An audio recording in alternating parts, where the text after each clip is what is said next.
Bonjour à tous, j'espère que vous allez bien. Alors aujourd'hui, on tourne en extérieur parce que le sujet de la vidéo s'y prête. Alors si vous entendez des bruits d'oiseaux ou même de poules, c'est tout à fait normal parce que oui, j'ai des poules.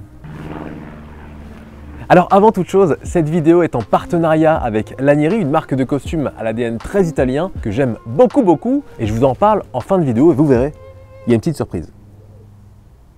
Après avoir été invité, garçon d'honneur ou même témoin, que sais-je, c'est votre grand jour. Vous vous mariez.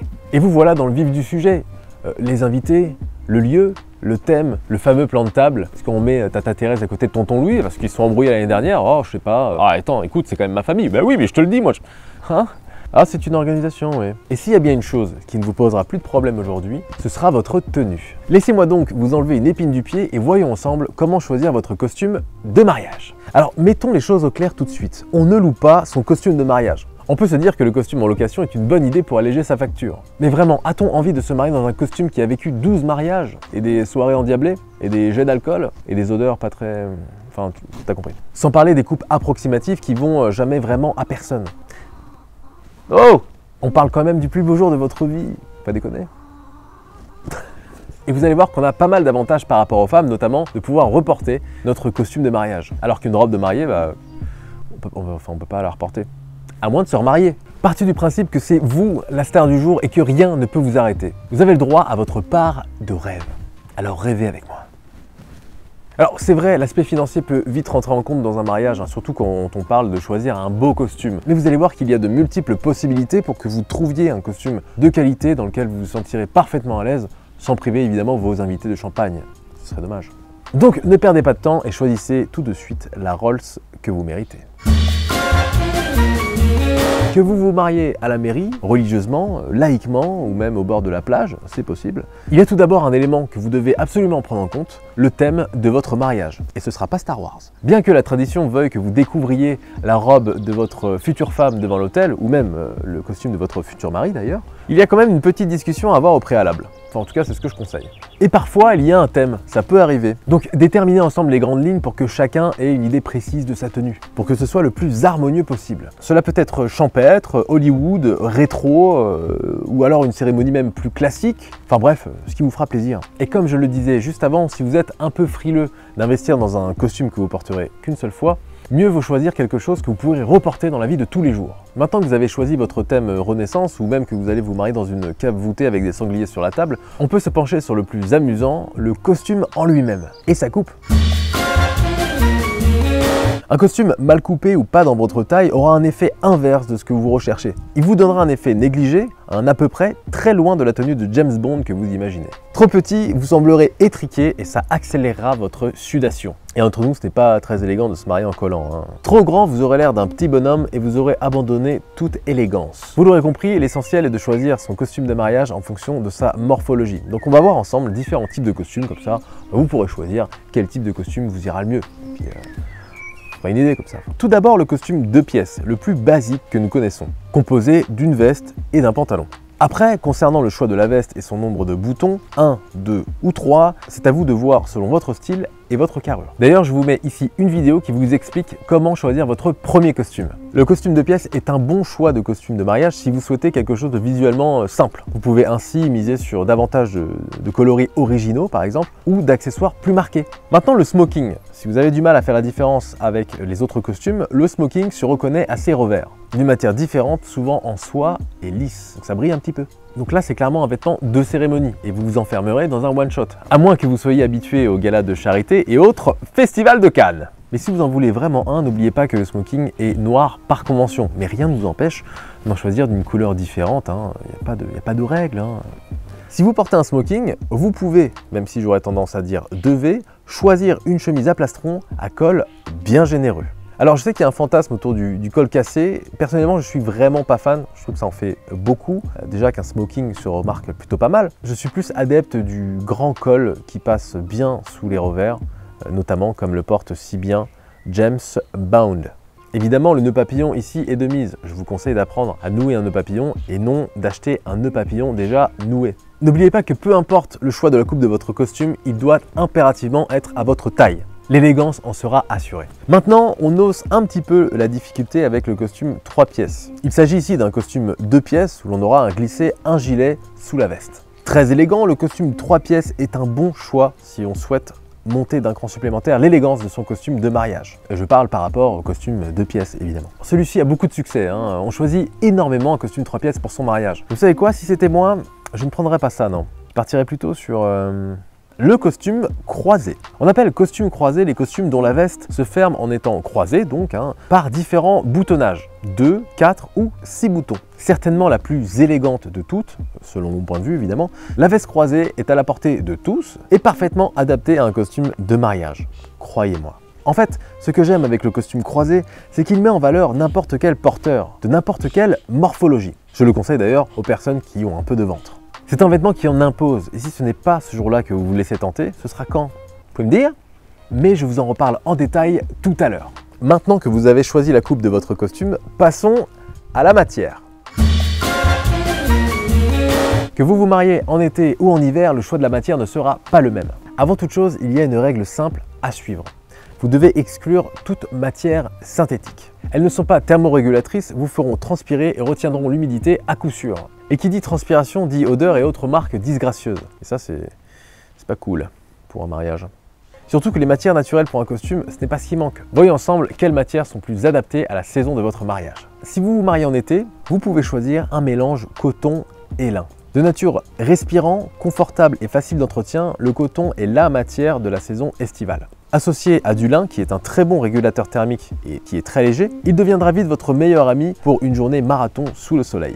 Mais vous allez voir qu'en été, il y a d'autres choix, notamment le costume en laine. Oui, vous avez bien entendu, oui, en laine. Très répandu chez les tailleurs, la laine permet une multiplicité de choix incroyables, tant au niveau couleur que de motifs, tout en étant parfaitement confortable le long de ces journées où tout va très vite. Selon l'épaisseur choisie, il convient aussi bien à l'été qu'à l'hiver. On est trop peu habitué à porter de la laine en période estivale, pourtant elle a de très bonnes propriétés thermorégulatrices. Et si toutefois on est vraiment sensible à la chaleur, il faut se tourner vers une laine qu'on appelle fresco, dont le tissage est beaucoup plus fin.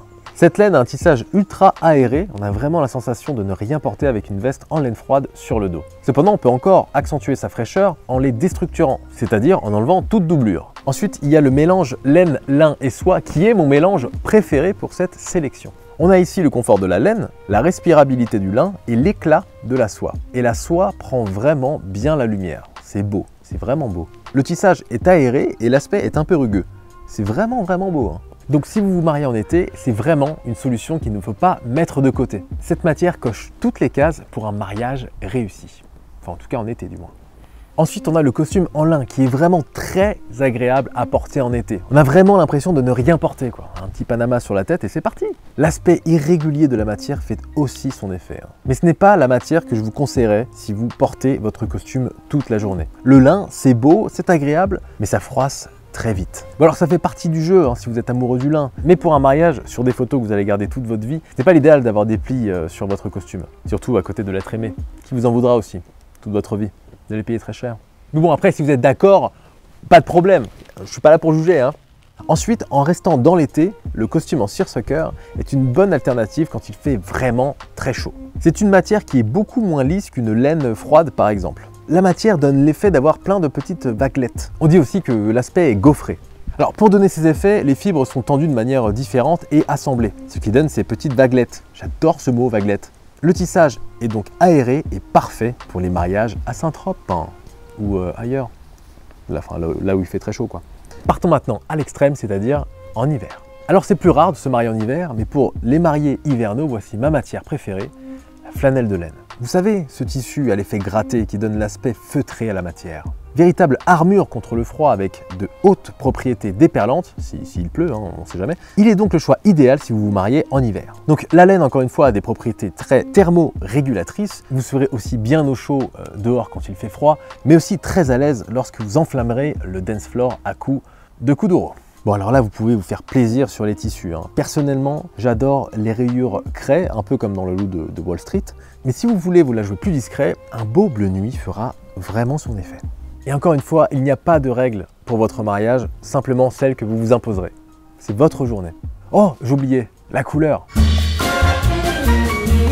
Pour la couleur, tout dépend de vos envies et ce que vous avez envie de retranscrire durant votre mariage. S'il y a un thème par exemple, il faudra faire en fonction. Après tout, pourquoi pas tenter un bordeaux pour un thème romantique ou encore un vert bouteille pour un thème champêtre. Faites ce qui vous fait plaisir, encore une fois, c'est le plus important. Si encore une fois vous n'êtes pas prêt à assumer ce genre de couleur, il reste 3 coloris de base que vous pourrez porter sans risquer de vous tromper ou alors que votre tata Thérèse vous dise oh, c'est quoi cette couleur? Bah je sais pas, j'avais du mal à choisir et tout. Bon. Tout d'abord, la couleur bleue. Si on ne veut pas prendre de risques, on choisit un costume de mariage bleu marine, bleu nuit, enfin un bleu sombre quoi. Été comme hiver, ce sera un sans faute. Toujours très élégant, il met en valeur toutes les carnations de peau et a tendance à affiner la silhouette. Observez bien la couleur et la texture. Choisissez-en un aussi profond que lumineux. Si on veut quelque chose de plus décontracté, on peut choisir un bleu cobalt par exemple, ou même un bleu roi, tout en restant élégant. Ils sont certes plus difficiles à porter, personnellement ce n'est pas ce que je préfère, mais il vous fera sortir du lot avec des accessoires simples, ce sera très bien. L'avantage c'est qu'il met en valeur tout type de peau, les peaux foncées comme les peaux très claires. Et ça, c'est vachement bien. Et vous allez voir que ce n'est pas forcément le cas des autres couleurs que je vais vous présenter. Comme le costume gris par exemple. Si vous en avez marre du bleu, vous pouvez choisir un costume de mariage gris foncé. Tout aussi simple et adaptable que le bleu marine, il est toutefois un peu plus sérieux et met moins en valeur, on va pas se mentir. Peut-être un peu tristoun pour l'été, c'est un excellent choix de costume de mi-saison ou d'hiver où les journées sont pas toujours très ensoleillées. Pour plus d'originalité, osez le costume gris clair. Il peut être effrayant au premier abord, mais il ressort vraiment très bien seulement si vous le choisissez pas trop lisse. Choisissez quelque chose de plus texturé comme de la flanelle de laine par exemple. Maintenant parlons d'une couleur parfaite pour un mariage estival.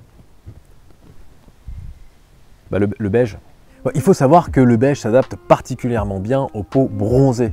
Voilà, donc si vous avez encore une fois le teint blafard, n'allez pas sur du beige. Et c'est pour cette raison qu'il est mieux de le porter en été. Facilement accessoirisable, vous pourrez très bien faire ressortir votre personnalité à travers cet élégant costume de mariage. Toutefois, il ne met pas toutes les morphologies en valeur. Si vous avez de l'embonpoint ou si vous êtes très athlétique, ce sera un peu plus compliqué. Il met plutôt en valeur les gabarits fins ou dits standards. Bon, il me reste encore un peu de travail au niveau du bronzage, et puis de toute façon le mariage, c'est pas pour tout de suite. En tout cas, voyons en détail ce que j'ai choisi pour un costume de mariage d'été.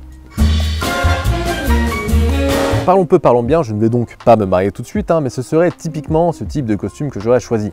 J'aime les couleurs claires et j'aime l'été, alors un mélange laine, lin et soie me semblait pertinent.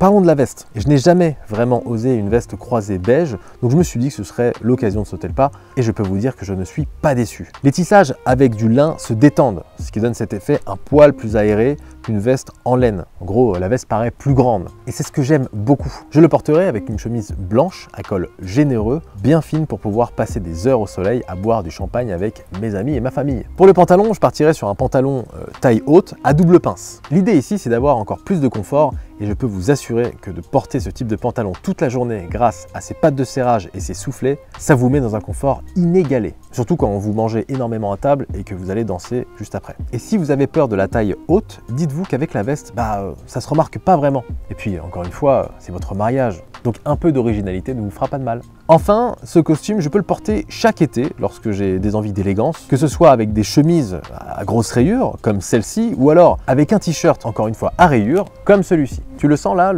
l'été? Voilà, j'espère que cette vidéo vous aidera à trouver votre costume de mariage. Et si ce n'est pas pour vous, n'hésitez pas à la partager à vos amis qui vont se marier bientôt. C'est toujours utile. Et la bonne nouvelle, c'est que Lanieri tient à vous aider à acquérir ce fameux costume de rêve pour votre mariage en vous offrant 20% sur toute commande à plus de 795 €. Et donc pour ça, c'est très simple. Si vous commandez par le site, vous avez juste à rentrer le code LucasLacio20 que je vous mets aussi en description, ou alors en boutique directement, dites que vous venez de ma part. Ah oui, et ce code-là n'est pas que dédié aux costumes de mariage, il fonctionne aussi pour les costumes de la vie de tous les jours. Pas d'inquiétude. N'hésitez pas, avant votre mariage évidemment, à poser vos questions en commentaire. Les équipes Lanieri et moi-même répondront le plus rapidement possible. Donc si vous avez le moindre doute, n'hésitez pas. Et si vous voulez plein d'autres conseils, que ce soit sur le mariage ou plein d'autres sujets, j'écris une newsletter chaque jeudi à 11h30, je vous la mets juste là ou en description. Et surtout, abonnez-vous si vous ne voulez pas rater les prochaines vidéos. Moi je vais profiter du soleil, il vient d'arriver. Ciao francobolli!